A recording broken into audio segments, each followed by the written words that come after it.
Good morning, student. Today we will discuss about the conservation method which we are using to protect our environment or biodiversity. तो आज हम बात करेंगे उन सभी प्रोसीजर्स की या उन सभी तरीकों की जिसके द्वारा हम अपने बायोडाइवर्सिटी को कंजर्व कर लेते हैं।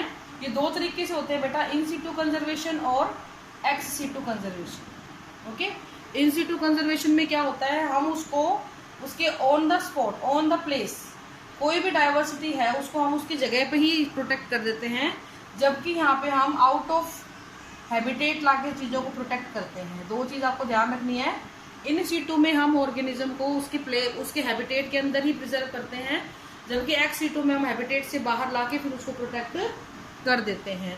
इन सीटू के एग्जाम्पल हमारे पास होता है बेटा हॉटस्पॉट और protected area. Hotspot and protected areas होते हैं। प्रोटेक्टेड एरियाज में we have several like sacred groves, national park, biosphere reserve और वाइल्ड लाइफ सेंचुरीज। ठीक है, ये होते हैं नेशनल पार्क, ये सारे होते हैं। और एक्स सीटू कंजर्वेशन में हम लोग क्या हमारे पास होते हैं, बोटेनिकल गार्डन, दूसरा जूलॉजिकल पार्क, तीसरा जीन बैंक, सीड बैंक,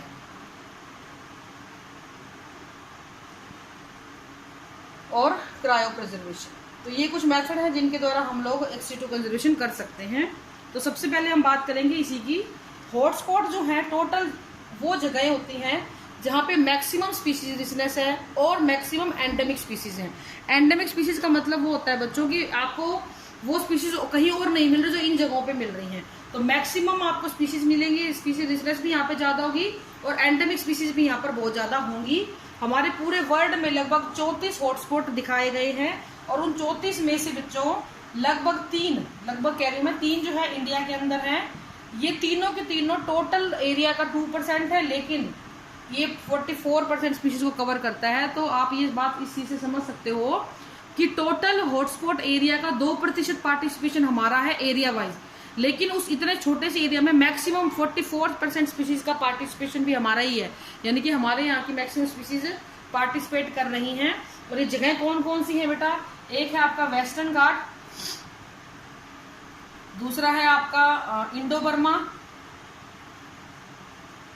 और तीसरा है आपका हिमालय। ये 3 आपके हॉटस्पॉट रीजन है जहाँ पे मैक्सिमम बायोडाइवर्सिटी है, maximum high level of endemism है। फिर हम बात करते हैं प्रोटेक्टेड एरियाज की।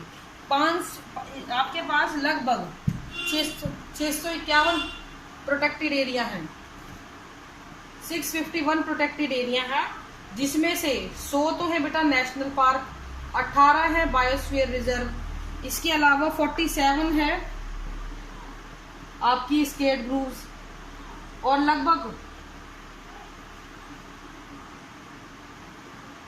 55 है आपके नेशनल बायोस्फीयर रिजर्व। ठीक है, अब इसमें एक चीज हमेशा ध्यान, सॉरी वाइल्ड लाइफ सेंचुरी था ये, बायोस्फीयर रिजर्व मैं लिख चुकी हूँ। ये सभी एरियाज के अंदर क्या होता है बेटा, हम लोग अलग अलग प्रकार से इनके रूल्स बने होते हैं। देखो सबसे पहली चीज, इन सभी के अंदर लीगल प्रोटेक्शन मिली हुई है ऑर्गेनिज्म को, यानी लीगली उनको सरकार ने प्रोटेक्ट करा हुआ है।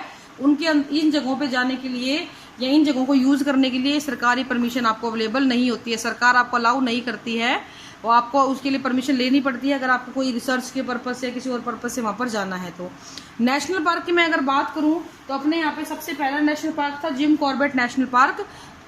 इस नेशनल पार्क में को 1936 में बनाया गया था। इसके अलावा हमारे 3 नेशनल पार्क ऐसे हैं जो वर्ल्ड हेरिटेज साइट के अंदर शामिल हो चुके हैं, जिसमें काजीरंगा नेशनल पार्क, केवला देवी नेशनल पार्क और मानस नेशनल पार्क। काजीरंगा, केवला देवी और मानस, ये 3 नेशनल पार्क हैं जो कि वर्ल्ड हेरिटेज साइट के अंदर शामिल हैं। बायोस्फीयर नेशनल पार्क में किसी भी प्रकार की एक्टिविटी ह्यूमन की अलाउड नहीं होती है। शिकार करना, खेतीबाड़ी करना, जंगल से कोई चीज लेके आना, लाना, ले जाना, कुछ भी अलाउड नहीं होता है। सिर्फ आप जाओ और घूम के आ सकते हो, ये अलाउड होता है, उसके अलावा कुछ भी अलाउड नहीं होता है। अगर हम बात करते हैं वाइल्ड लाइफ सेंचुरी की, तो ये कुछ ऐसे हिस्से हैं जहाँ पे आप ह्यूमन जा सकता है, ह्यूमन की इंटरफेरेंस है अप टू ए लिमिट, एक तरीके से एक लिमिट तक, जैसे कि वो जाए, जंगल से लकड़ी ला सकता है, जंगल से फल फ्रूट ला सकता है, लेकिन शिकार यहाँ पर भी अलाउड या शिकार यहाँ पर भी अलाउड नहीं होता है। शिकार यहाँ पे आप नहीं कर सकते हो, ठीक है। तो ह्यूमन वाइल्ड लाइफ सेंचुरी का ये होता है, लेकिन खेती बाड़ी वगैरह आप कर सकते हो, लैंड को खरीद भी सकते हो इन जगहों पे आपको, ठीक है। बायोस्फीयर रिजर्व कंपेरेटिवली काफ़ी बड़े होते हैं। इनको हम लोग 3 हिस्सों में बांटते हैं। सबसे अंदर कोर जोन, फिर आपका आता है बेटा बफर जोन, और सबसे बाहर आता है आपका ट्रांजिशनल जोन। तो कोर जोन वो जोन होता है बेटा जिसके अंदर आपकी किसी भी प्रकार की ह्यूमन इंटरवेंस बिल्कुल भी अलाउड नहीं होती है। बफर जोन के अंदर क्या होता है आपका, आप थोड़ा बहुत काम के लिए जा सकते हो, रिसर्च के लिए, स्टडी के लिए, इस प्रकार से आप जा सकते हो। ट्रांजिशनल जोन के अंदर आप सब काम कर सकते हो, लेकिन हंटिंग नहीं करनी है। हंटिंग के अलावा खेत खरीदना, खेत बनाना, खेत जोतना, फल फ्रूट ले लेना, सारी चीज़ें आप कर सकते हो। आप घर भी बना सकते हो। तो ह्यूमन सेटलमेंट भी यहाँ पे अलाउड होता है ट्रांजिशनल जोन के अंदर। बायोस्फीयर रिजर्व में हमारे पास 4 हैं जो वर्ल्ड हेरिटेज हैं, नंदा देवी, सुंदरबन, नीलगिरी और गल्फ ऑफ मन्नार, ठीक है। ये डाटा आपको थोड़ा सा याद रखना है। अगर हम बात करते हैं ट्रांजिशनल जोन की, तो मैं आपको बता देती हूँ, इसमें सरकार और लोकल पीपल का एक्टिव कोऑपरेशन होता है। ऐसा नहीं है आप अपनी मर्जी से चले गए, सरकार का और आपका तालमेल होगा तभी बात बनती है। फिर हम बात करते हैं स्केट ग्रूव्स की। ये वो जगहें होती हैं बच्चों जहाँ पे लंबे टाइम से कोई बहुत पुराने मंदिर हैं और उसके आसपास के जंगलों को कभी काटा ही नहीं गया है, तो बहुत बड़ी डाइवर्सिटी आपको वहाँ देखने को मिलती है। वो अनटच्ड जोन होते हैं जहाँ पे ह्यूमन जाता है, पूजा करता है और आ जाता है। तो ऐसी जगहों को हम लोग क्या बोलते हैं, स्केट ग्रूव्स बोलते हैं। पुराने मंदिर हो सकते हैं, पुराने कोई भी पूजनीय स्थल हो सकते हैं जिनको लोग प्रिवेंट करते हैं, ठीक है। कोई जानवर हो सकता है, कोई पेड़ हो सकता है, कुछ भी हो सकता है, ठीक है। तो इस तरीके से हम लोग इन सीटू कंजर्वेशन करते हैं। फिर आता है आपका ex situ conservation. Ex situ conservation का होता है कि हम लोग कोई भी चीज़ जो ऑर्गेनिज्म है उसको उसके पूरे के पूरे इलाके को प्रिवेंट ना करके हम उस पर्टिकुलर ऑर्गेनिज्म को उठा लाएं और उसको प्रिवेंट करें बोटेनिकल गार्डन के अंदर।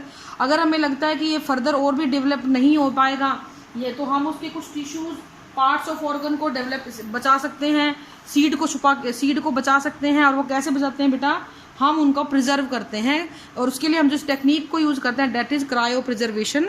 क्रायो प्रिजर्वेशन का क्या मतलब होता है, यहाँ पे हम लिक्विड नाइट्रोजन के अंदर, लिक्विड नाइट्रोजन होती है जिसका टेम्परेचर होता है -196 डिग्री सेंटीग्रेड।